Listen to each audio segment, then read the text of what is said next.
recherche est de 30% des dépenses de R&D, et jusqu'à l'année dernière, ce taux était de 40% pour les entreprises qui bénéficiaient pour la première fois de ce dispositif. Ces entreprises sont soit des PME traditionnelles qui vont lancer pour la première fois des programmes d'innovation, donc si on veut aussi des entreprises plus compétitives, il y avait cette mesure incitative qui existait, ou pour les entreprises, les jeunes entreprises, les startups qui utilisaient pour la première fois le dispositif. Ce taux a été supprimé, ce taux bonus a été supprimé, sachant qu'aujourd'hui, plus de 90% des bénéficiaires étaient des TPE-PME. Donc un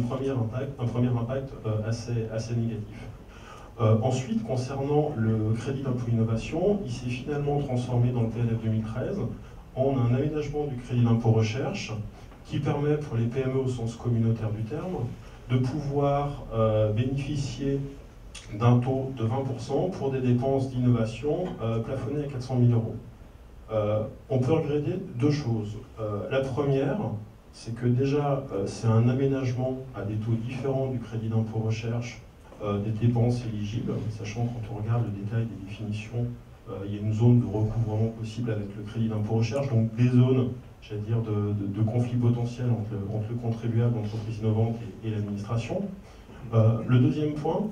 c'est une vision assez restrictive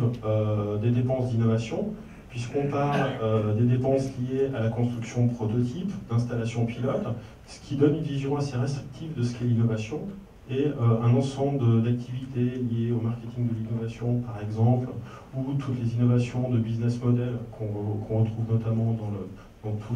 domaine Internet, sont des choses qui restent encore a priori en dehors de ce type de dépenses. Donc en tout cas un PLF sur ce sujet-là qui ne simplifie pas les dispositifs et qui laisse certaine zone de flou.